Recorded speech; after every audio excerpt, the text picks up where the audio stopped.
आदरणीय सभापती महोदय, मंत्री महोदयाने उत्तरात जे दिलेलं आहे त्याच्यामध्ये माझं समाधान झालेलं आहे। आदरणीय सभापती महोदय, यवतमाळ जिल्ह्यातील शिक्षक शिक्षकेतर कर्मचाऱ्यांच्या भविष्य निर्वाह निधीच्या हिशोबाच्या पावत्या मागील 10 ते 12 वर्षापासून वितरित झालेल्या नाहीत। सभापती महोदय, या जिल्ह्यात GPF धारक कर्मचाऱ्यांच्या फक्त 391 शाळा आहेत।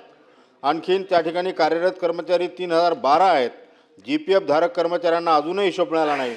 12 वर्षापासून जर कर्मचाऱ्यांना आपल्या भविष्य निर्वाह निधीच्या पावत्या मिळत नसतील तर त्या कर्मचाऱ्यांचे फार मोठे त्या ठिकाणी अतोनात नुकसान होत आहे। सभापती महोदय, कार्यरत कर्मचारी सेवानिवृत्त होत आहेत, त्यांना अजूनही GPFचा हिशोब मिळाला नाही।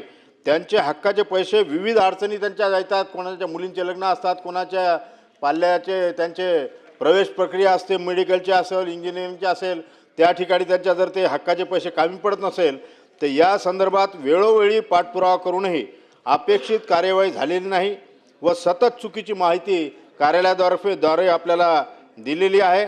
त्यामुळे शिक्षकांना आपल्या हक्काच्या पैशाचे हिशोब कळत नाहीत, तसेच वेळेवर परतावा किंवा ना परतावा काढण्यास अडचणी होत आहे। त्याबद्दल माझे स्पेसिफिक 2-3 प्रश्न आहेत सन्मान्य मंत्री महोदयांना। शिक्षक व शिक्षकेतर कर्मचाऱ्यांच्या प्रचलित भविष्य निर्वाह निधीच्या पावत्या आपण शिबिर आयोजित करून वितरित करण्यासाठी निर्देशित करणार का? विशिष्ट कालावधीमध्ये शिबिर आयोजन करून या पावत्या आपण वितरित कराव्या। या ठिकाणी दुसरा माझा प्रश्न असा आहे की भविष्य निर्वाह निधी संदर्भातील माहिती ऑनलाईन करणे बाकी आहे।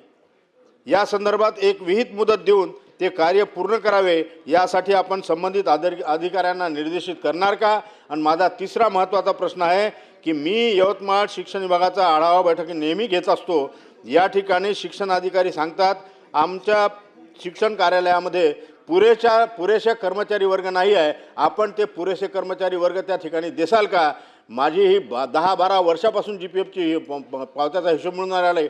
नम्र विनंती आहे मंत्री महोदयांना की आपण यातून मार्ग काढावा आणि या शिक्षकांना दिलासा देण्याचं काम या ठिकाणी करावं।